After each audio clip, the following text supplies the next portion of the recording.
Today your topic to be discuss is refractive index. Refractive index को start करने से पहले हम दो टर्म को स्टडी कर लेते हैं कि what do you mean by reflection and refraction. Reflection का मतलब होता है कि लाइट की रे आपके पास आए, ठीक, और वो बाउंस बैक कर जाए उसी डायरेक्शन में, वापस पॉइंट पे बॉडी को हिट करे और बाउंस बैक कर जाए। इसे हम कहते हैं रिफ्लेक्शन, कि चीज़ का रिफ्लेक्ट हो गई है, वो वापस टकरा के आ गई है, वो उसके अंदर आर पार नहीं हुई। इसे हम कहते हैं रिफ्लेक्शन। एक चीज़ होती है रिफ्रैक्शन।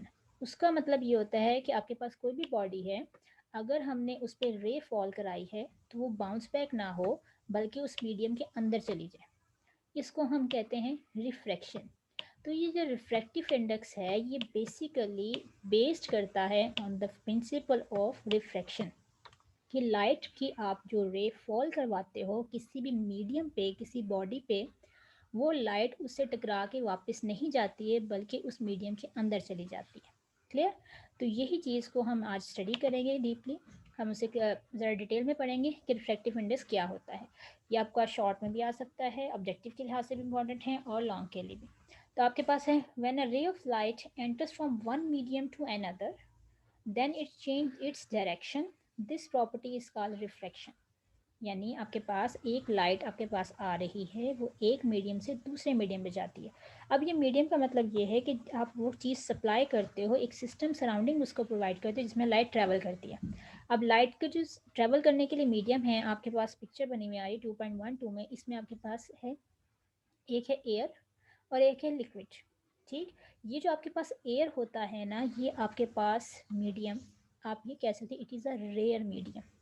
जो आपके पास लिक्विड होता है उसको हम कहते हैं डेंसर मीडियम। तो आप देखो, आपकी जो रे फॉल करवाई जा रही है उसका एरो हेड किस तरफ है, ऊपर से नीचे की तरफ। इसका मतलब हम एयर से एंटर हो रहे हैं लिक्विड में, एयर से एंटर हो रहे हैं डेंसर मीडियम में। तो इसका मतलब डेंसर मीडियम जो है ऑलवेज बी सॉलिड और लिक्विड। ठीक, और जो आपका रेयर मीडियम होता है जहाँ से रेड आ रही है आपके सामने, इट मे बी एयर और वैक्यूम। क्लियर? तो ये जो पिक्चर बनी हुई है ये आपको एक्सप्लेन कर रही है it is the phenomena of refraction. अब रिफ्रैक्शन कैसे, रे ऑफ लाइट हवा में से आई, इस सरफेस से टकराई, टकरा के उसके अंदर चली गई।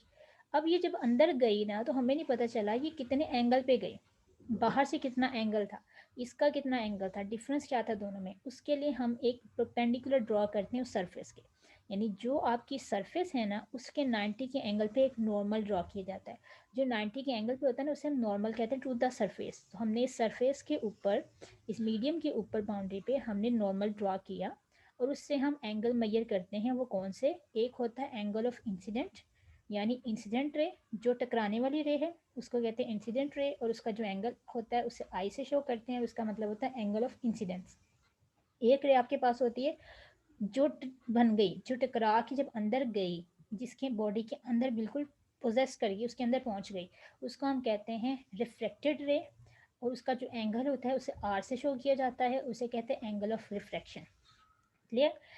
दूसरी चीज़ आपने ये याद रखनी है कि जब भी रे एयर में से डेंसर में एंटर होती है तो ये आपके पास नॉर्मल की तरफ बेंड होती है।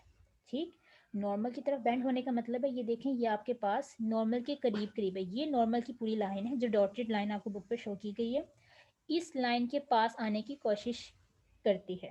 ठीक, अब आपके पास क्या है, when the ray of light travels from air to vacuum to a denser medium से सॉलिड और liquid, the ray bends towards the normal, this shows in the following figure.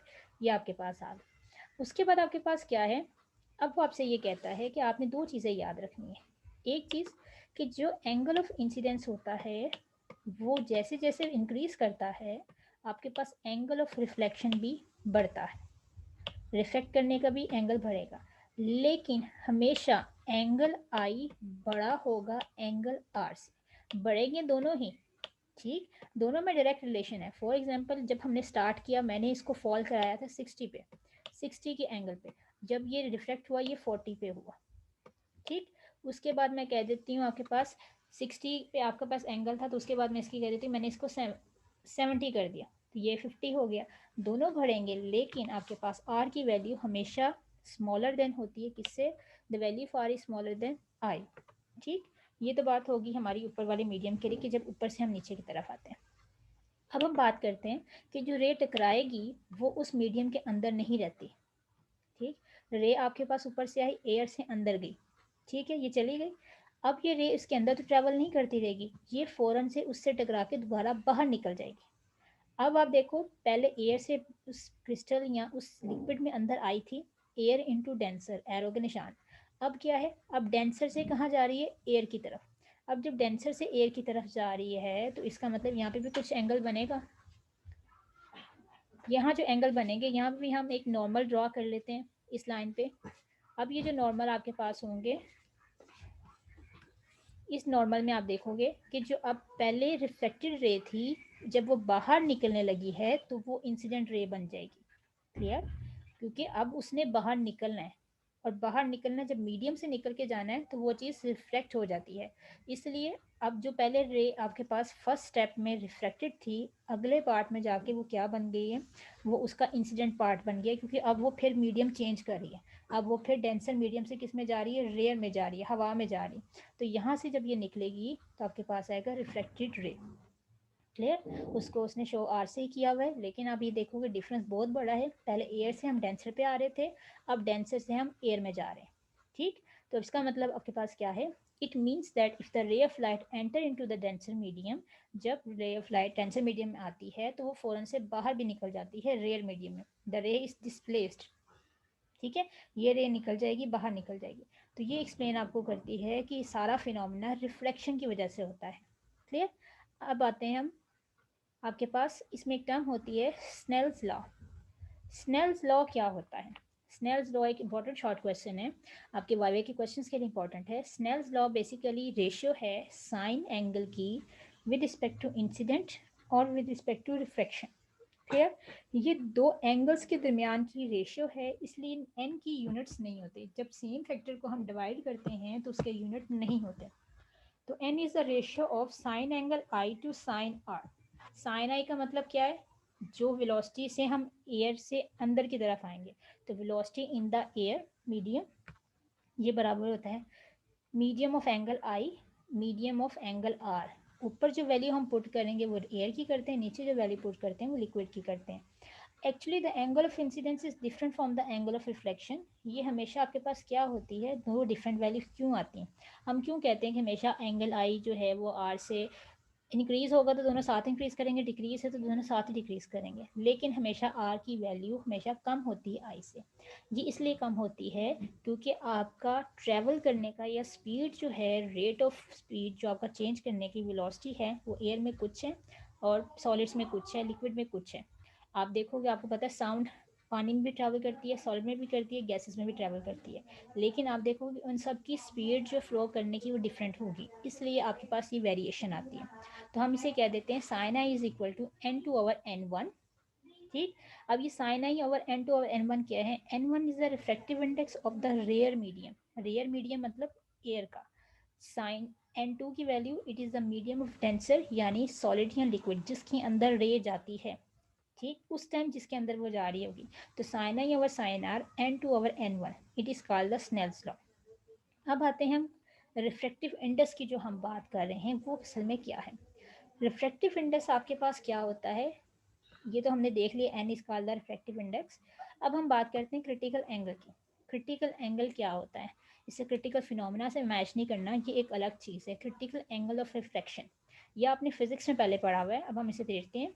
वो कहता है कि जब आप एंगल ऑफ आई को बढ़ाते जाओ, ठीक, एंगल ऑफ आई को बढ़ाते जाओ तो एंगल आर भी क्या होता जाएगा, इंक्रीज होता जाएगा।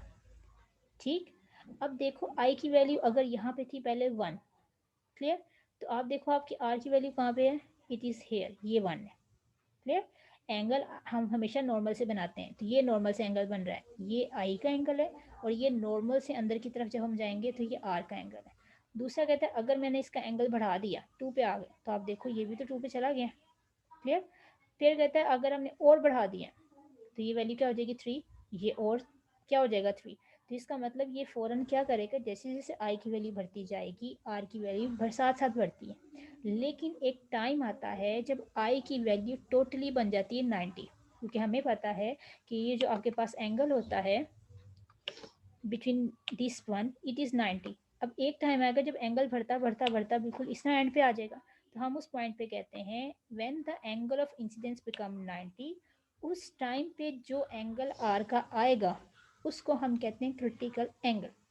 ठीक, तो इसका मतलब अगर इसे हम डिफाइन करें तो आप ये कह सकते हो सच कंडीशंस जिस पे आपके पास क्या हो, when the angle of incidence increases the angle of refraction is also increases। जैसे जैसे r बढ़ेगा वैसे वैसे i बढ़ता हुआ नजर आ रहा है। तो कहते हैं आपके पास एक पॉइंट ऐसा आएगा जहाँ पे i एंगल की वैल्यू जाके क्या बन जाएगी 90, और उस टाइम पे जो r की वैल्यू होगी वो सबसे हैवी होगी, सबसे हाई रेट पे पहुंची होगी। उस पॉइंट को हम कहते हैं आर सी यानी क्रिटिकल एंगल ऑफ रिफ्लेक्शन। ठीक है, रिफ्लेक्शन की बात करें, जो रे रिफ्लेक्ट होके जा रही है ना वो एंगल हम स्टडी करें। ये आई जो है ये रिफ्लेक्टेड रे नहीं है, ये तो इंसिडेंट रे है, तो जो रिफ्लेक्टेड है उसका क्रिटिकल हम कहते हैं। क्लियर? अच्छा जी, अब हम नेक्स्ट देखते हैं कि हमारे पास जो फॉर्मूला भी अपने ऊपर पड़ा वो क्या था, साइन आई। ये जो फॉर्मूला भी पड़ता है साइन आई और साइन आर, तो यहाँ पे आई की वैल्यू हमारे पास पता चल गई। अगर आई की वैल्यू 90 पुट कर दें तो हमारे पास इक्वेशन क्या बन जाएगी, sine I is equal to sine 90। Calculator पे सॉल्व करो, साइन 90 हमेशा 1 होता है, साइन 0 0 होता है। तो जब एंगल 90 का बन जाएगा तो हम उसे लिखने की जरूरत ही नहीं पड़ेगी, उसे सॉल्व कर लो 1 आ जाएगा। 1 over sine r c is equal to n2 over n1। n1 आपका एयर का है, n2 डेंसर मीडियम का है। कहते हैं इसमें से आपको कहा जाए आर सी की वैल्यू निकालनी है, तो आप देखो ये 1 ओवर साइन आर सी लिखा हुआ है, मुझे तो साइन आर सी ऊपर की तरफ चाहिए। आप इस पूरी इक्वेशन को इन्वर्ट कर दो। जब आप इन्वर्ट करोगे इक्वेशन को तो क्या हो जाएगा, आप इसे कह सकते हो आपने इन्वर्ट की इक्वेशन को, इन्वर्टिंग इक्वेशन आपने किया है। इन्वर्टिंग करने से नीचे वाला फैक्टर आपका कहाँ चला गया, ऊपर चला गया। साइन आर सी ऊपर चला गया, n1 ऊपर चला गया और n2 नीचे चला गया, यानी ऊपर नीचे रोटेट कर दिए। तो ये आपके पास इक्वेशन आ। तो किसी भी न्यूमेरिकल में आपसे कहा जाए n1 और n2 की वैल्यू दे दी जाए, आपसे कहा जाए आर सी की वैल्यू निकालो, तो आप बड़े आराम से निकाल सकते हैं। ठीक, अच्छा जी, उसके बाद हम आते हैं कि हमारे पास एक और कंडीशन भी दी गई है कि अगर आपको कहा जाए कि आपके पास जो मीडियम है अगर वो एयर है ना तो उसकी वैल्यू 1 होती है। ठीक, अगर एयर या वैक्यूम हो मेंशन किया हो तो n1 की वैल्यू 1 है। जब n1 की वैल्यू 1 है अगर, तो इसका मतलब n1 की जगह पे क्या आ जाएगा 1, तो 1 ओवर क्या हो जाएगा n2। इसका मतलब angle r is directly related to, किससे रिलेट कर रहा है n2 यानी डेंसर मीडियम से। It means reflective index of the denser medium can be obtained. आप इस इक्वेशन को देखो 1 ओवर n2 साइन आर सी। अगर मैं कहती हूँ साइन की वैल्यू पता है n2 को फाइंड करना है तो अल्टरनेट कर दो दोनों को। तो ये दोनों इक्वेशन क्या शो कर रही हैं कि आपके पास आर सी डिपेंड कर रहा है आपके पास n पे। ये n नंबर ऑफ मोल्स नहीं है, ये रिफ्लेक्टिव इंडेक्स है। ये हर सिस्टम का, हर ऑपरेटर्स का, हर ग्लासवेयर का अपना अपना होता है। ठीक, तो इसका मतलब अगर हम रेसिप्रोकल ले लें साइन का क्रिटिकल एंगल का तो हमारे पास क्या आ जाता है, it is a critical angle of refraction.